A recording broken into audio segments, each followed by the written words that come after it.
Ding ding, connect the dots. Welcome to yet another edition of Connect the Dots, a podcast that brings people from various walks of life where they talk about business, entrepreneurship, fashion, and every other human endeavor that they're into, telling us their stories, where they started, their journey at the moment, and the impact they're making in the societies, looking at the fact that we are all citizens of a global village and things are evolving, that young people are making great impacts in our societies, especially Nigeria, and even narrow it down to northern Nigeria.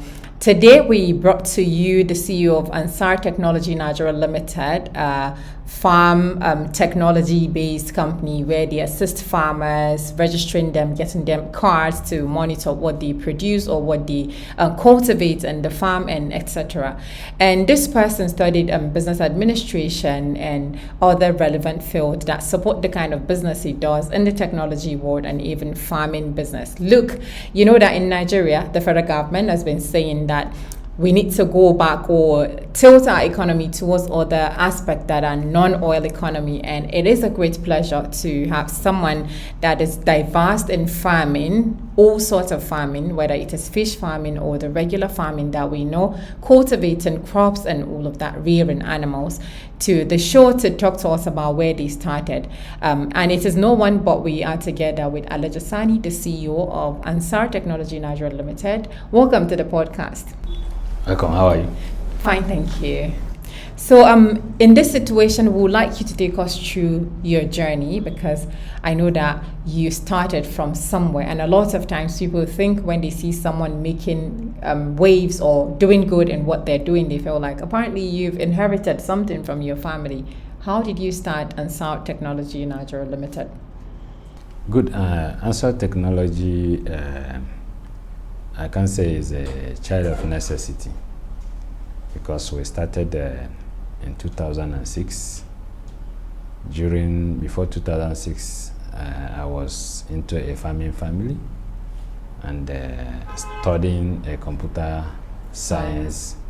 I want to link that computer to the farming business in my family. Okay. And now, looking at the environment, we are in Zamfara.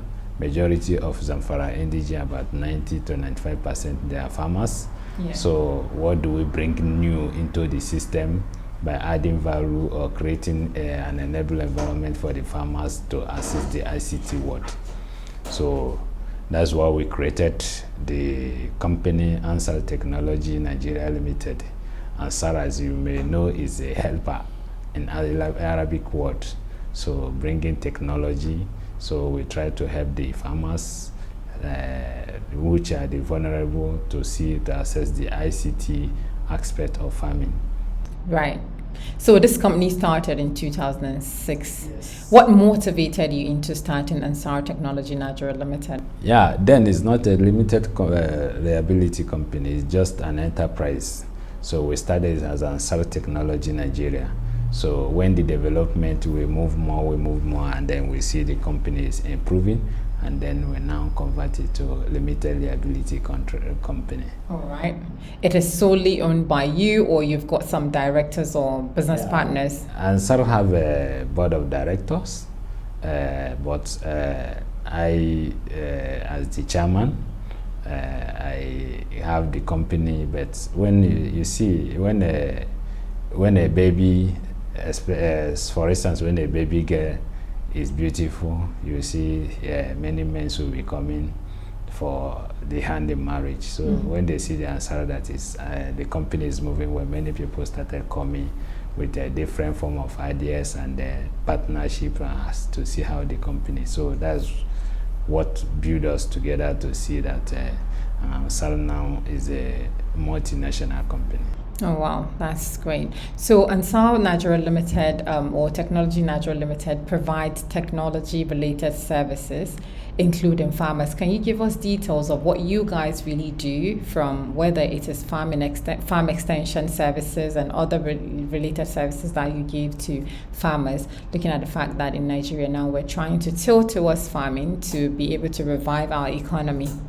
Yeah, Ansar Technology Nigeria Limited, We are not. We provide basically general agriculture, both the services, production, processing, and marketing. So we, in terms of services, we try to generate farmers' profile across the board. About 3 years ago, and sell profile about 240,000 cotton farmers in Nigeria, cut across all the states of Nigeria. So those farmers, we have them in our database. We have all their KYC, know your customer information, which means we have all the farmers. The aim is looking at area like Zamfara State, from Guso to Gumi is about 200 kilometers, and there's no bank in Gumi. So if you ask a farmer to open an account, and coming from Guso to Gumi to open an account, from Gumi to Guso to open an account, it will take the farmers almost a week journey going and coming before you can open a bank account, which automatically many farmers do not have interest of doing so. So we now develop a technology that we did a BVN to the farmer that does not have BVN, enroll them on BVN, get their KYC, and supply all those information as it is to the bank, and the bank automatically generates account number for them. So through that, many of the farmers have access to bank. So that's one of the major aims. Another aim is the majority of farmers in Zamfara, they are into, we try to put them into mini clusters and big clusters. Mini clusters is a farming family we created. We generated about 250,000 farming families in Zamfara.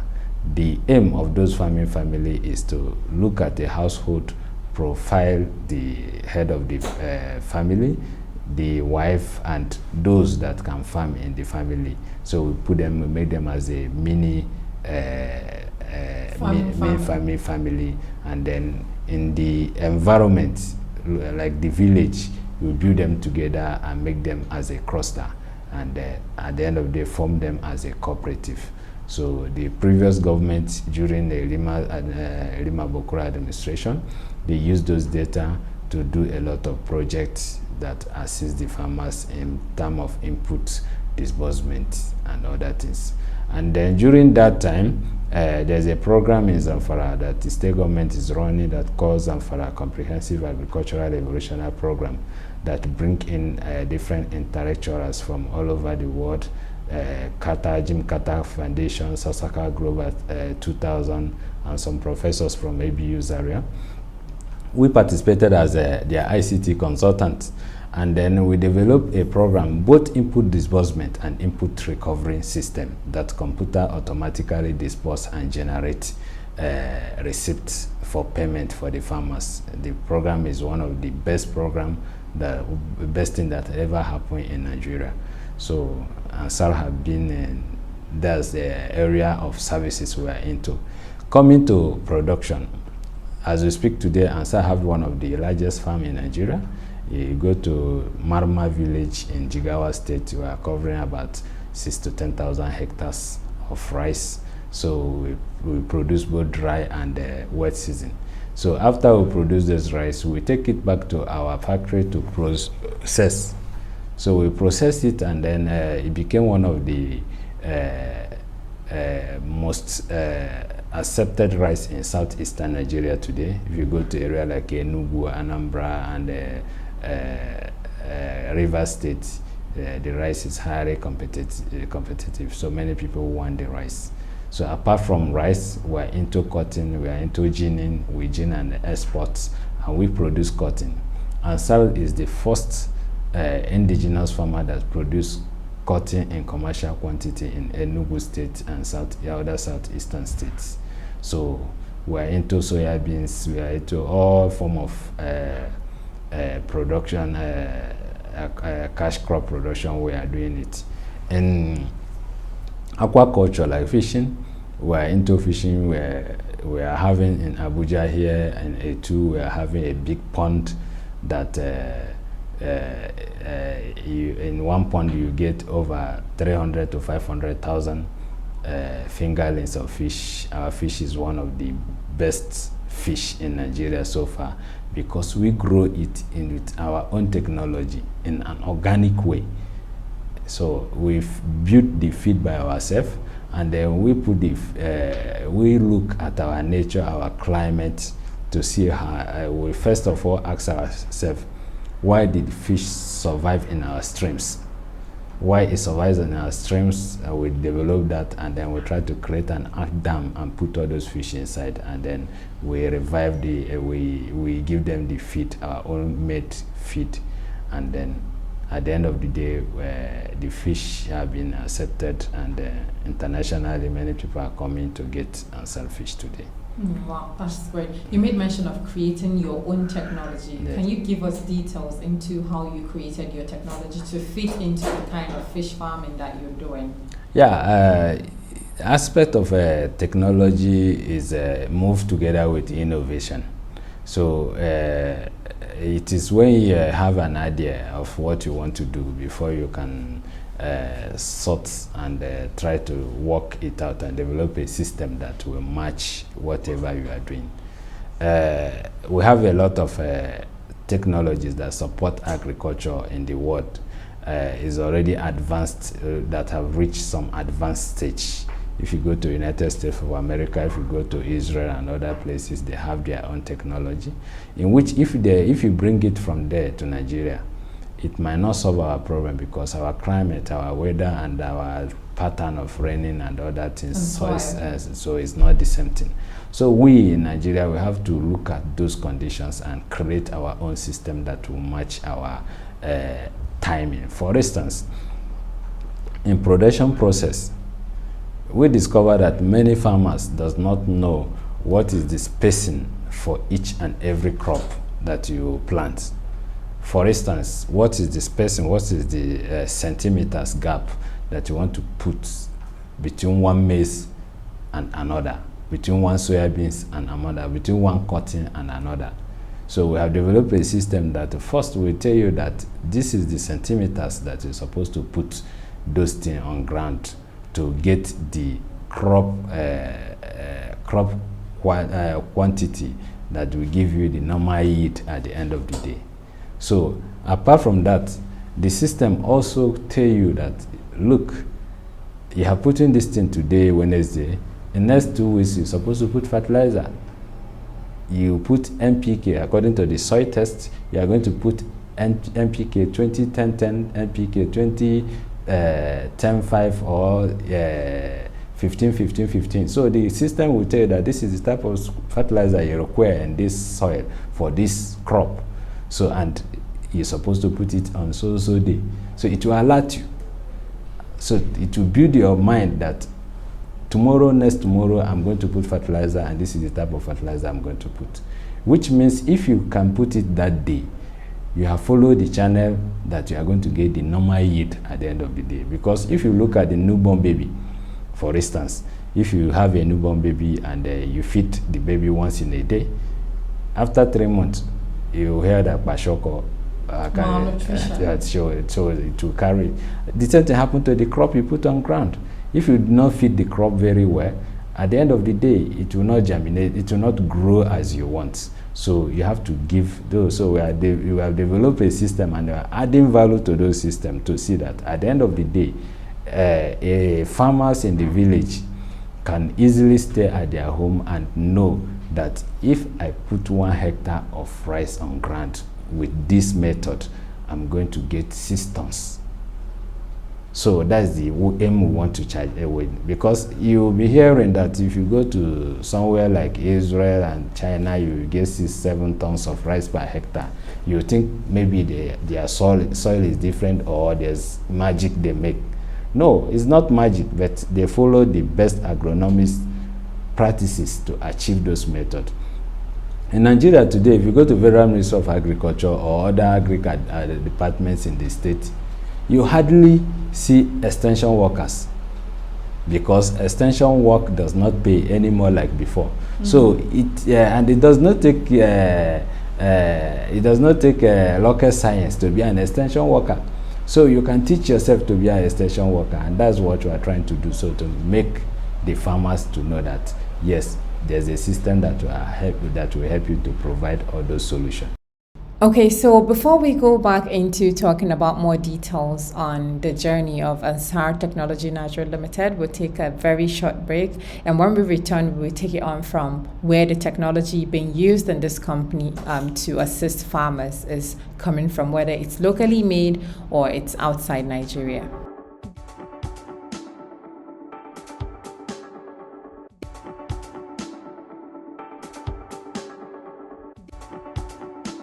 So welcome back. You're still watching Connect the Dots, a podcast that brings people from various walks of life to you and speak to us about their journey, where they started, the rate at which they're going, and where they see themselves in the next couple of years. So let's start back from the question of, you made mention of your technology. You use technology to assist farmers and even do your own personal farming business, whether it's aquaculture or the regular farming where you cultivate crops and stuff. So this technology, are they locally made or you design them in Nigeria and take them abroad for creation? Yeah, anything technology, software development, you have to develop it based on the location and the solution to solve. So when there's a problem, it is then you can develop a model on how to solve those problems.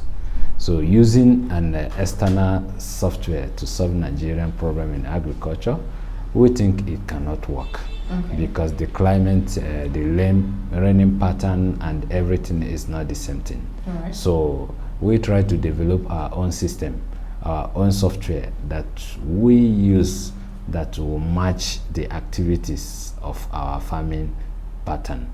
In Nigeria.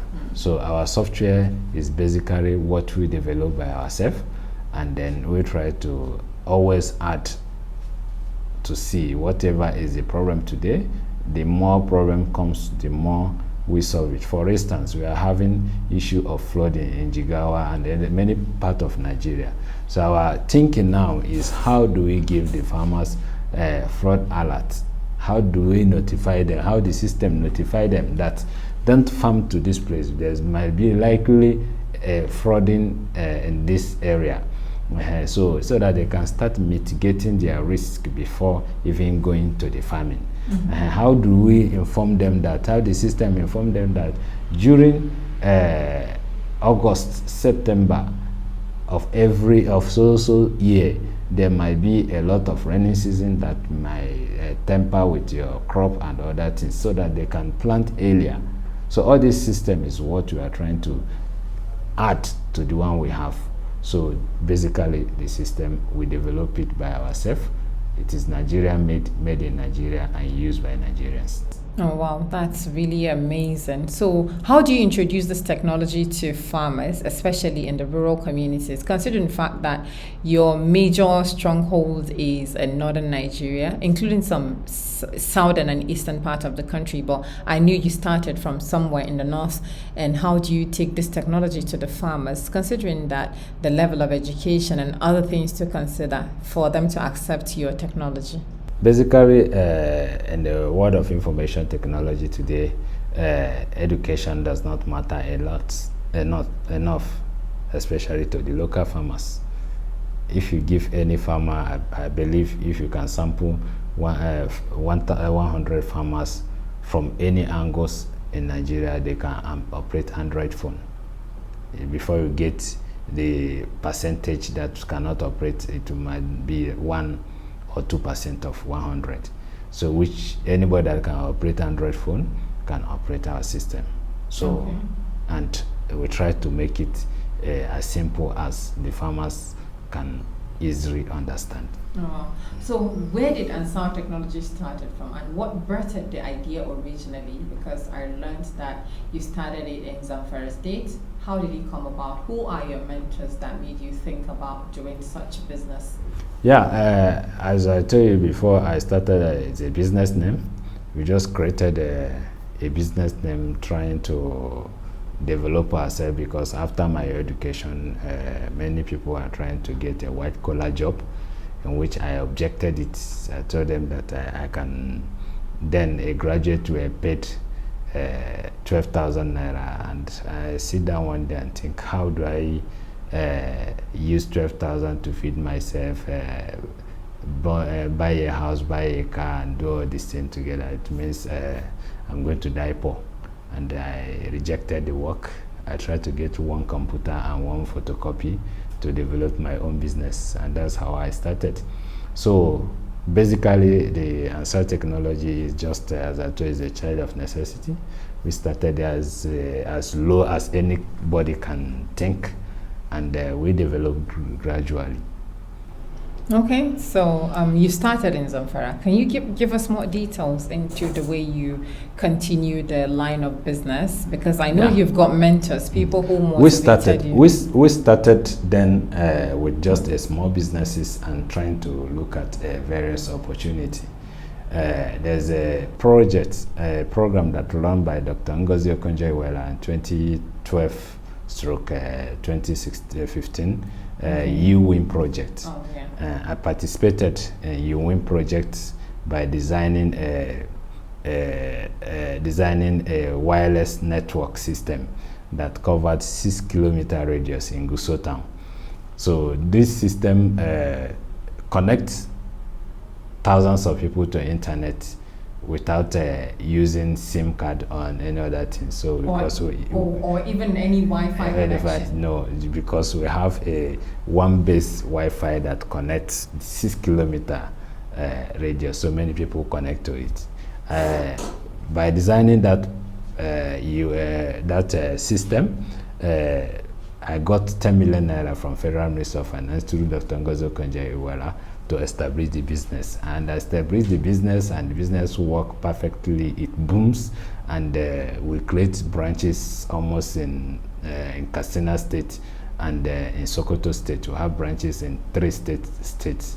So during then, my information technology, I base it, as I told you, into agriculture. I start moving into agriculture, small, getting into agriculture till when I started developing farmers' profiles. Then I started creating profiles for farmers, and then Answer technology became wide. During 2015, when the federal government banned the importation of various commodities in Nigeria, I discovered that coconut price skyrocketed from 50 to 100 naira up to 300 naira. So I made an inquiry. Coconut is basically what many people, especially in the northern Nigeria, took. I discovered that the coconuts in the country were imported. The majority of the coconuts we consume were imported from either Ghana, Benin Republic, and other places. Now, first I check the environment that will be suitable for plantation of coconut. I discovered that Enugu is one of the best environments. And today I'm having the highest coconut plantation in the whole southeast. So the produce you get in coconut is about 30 products. At the end of the day, in the next 3-4 years, when the coconut will comes out in the market, you have many products that will produce that will come out from the coconut, and the major aim is to create job. So at the end of the day, we are targeting to use those plantations to create nothing less than 10,000 jobs. Now, as an enterprising person, because I know that you've got some sort of motivation somewhere. You started from somewhere as a computer science person, and you studied business administration at some point. Then conflict and resolution, peace and conflict resolution. I beg your pardon. Who are your source of motivation in Nigeria? Yeah, basically, I have only one source of motivation. Somebody that I always look at, and then I see that there's a future for Nigerians, and there's futures, a lot of futures, a lot of benefits attached to us. Looking at Dr. Ngozi Okonjo-Iweala, who now is the World DG, World Trade Organization, looking at the impact he have created in my life. So I always look at that. Her projection is not for me to disappoint anybody, and at the end of the day, whatever I'm doing, I do it to the best of my knowledge. You started Ansar Technology Nigeria Limited. Was there a source of capital somewhere that you used to start the whole business? Was there motivation from somewhere, like maybe a mentor that groomed you to become that person that you are? I have a mentor, late Shaibu Abdusalam Magami, who is the former commissioner of agriculture in Zamfara State. Is my mentor. He mentored me in agricultural level, agricultural field. I tried to learn a lot from him, starting from agricultural management, extension services, and other things. Wow, that's great. So why do you see Ansar Technology Nigeria Limited in the next couple of years? Yeah, we are going international because we are having partners with multinational companies. As we speak now, we are in collaboration with companies like Oram. Oram is basically into food production in the whole world. And then in terms of technology, we are having partners. We are having partners in Jordan, partners in Israel, to see how we add value to the already made technology we develop. Considering the fact that you've got people who motivated you into venturing into business, and they are just much like a mirror you look at to say, oh, I'm not going to give up and all of that. What are you giving back to your societies or your society? Yeah, I've done a lot at my own capacity to see that I give back basically to this society that contributed to my development. If you go to Zamfara State, basically Gusau local government and Gusau Emirate Council, if you ask of Ansar Technology, basically the MD Ansar, many people will tell you about the contribution I have made for the development of the communities. So I have made I have a bread factory in Gusau. Now basically all the production of those bread, we are giving it out to the profit, we are giving it out for charity. And we have a different scholarship that we give to see that we give back to the community that contributed to what we are today.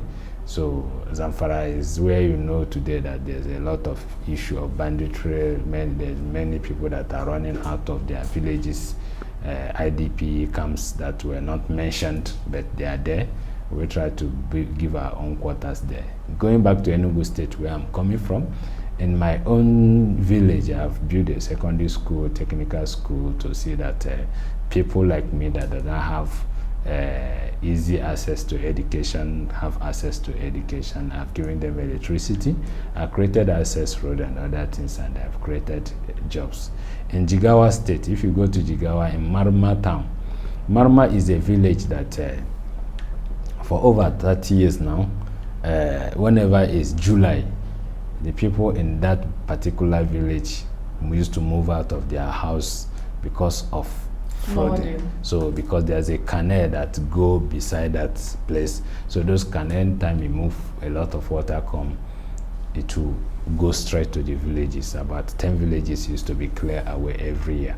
So when I come there last 3 years, I discovered that farming is a business there because they have abandoned their farmland and run away. When I told them that I want to utilize that huge amount of farm, they could not believe it. They said, no, many people have come and run. You cannot do anything here. I said, let me try. So when they give me the opportunity for me to do some aspect of social corporate responsibility, I try to create an embankment that covers over 20 kilometers left and right to see that those water does not go. This year, Jigawa, especially Adeja, as this is one of the most affected area in this flooding, but as God does it, those villages this year, they celebrated the second year without flooding. So I believe it's part of what gave me joy. It's not the money I make there, it's not the success I made there, but seeing that I've created a lot of impact on the life of the vulnerable people there.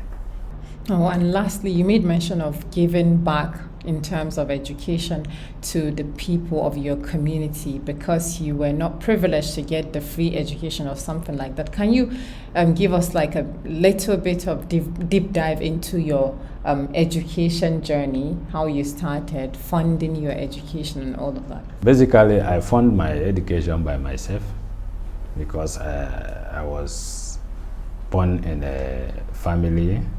I cannot say I'm born in a poor family, but I'm not privileged to stay with my family for long. I leave my community at the age of 12 to Zamfara. So being in Zamfara, my mother, my father, no one is there. I tried to carry the boom by myself. So basically in that time, I tried to sell sachet water to take myself to secondary school. Before, after the secondary school now, going to university, I trained myself basically up to master's level. So nobody have ever contributed 1 naira to my education. So I know what it takes me to do that. So when looking at other people, nobody will have that thinking. No, it's not everyone have that thinking, that zeal to go out to look to develop themselves. So building that technical school, it's not everybody that is meant to go up to university level, but when you find yourself in a technical education, you know that I finished my secondary school, I have a job, I have a skill, so you can go out to find your daily bread. One message to the general public, especially the youth. Yeah, we have the power, we have the future, we have everything we want, but we have to decide it by ourselves. No one can build the future for us. Today, basically, we are digital age. In digital age, if you go to some ministries and parastatals, you see some directors. It's not that they don't have experience enough, they have experience, but they cannot operate computer because during their time, the computer was not there. So we have known all these things, so we have to project our future by ourselves so that when these people are going, because they are going, we can put ourselves in the position of the rest of the world. Thank you so much for joining us on Connect the Dot this week. And that's it on today's edition. And do continue to make it a date with us. We've spoken with Alhaji Sani of Ansar Technology Nigeria Limited on his journey starting the business and up to the point that he is today with the company and every other thing that he does as an entrepreneur. Many thanks for joining. See you again next week and connect the dots with us again. Ding, ding.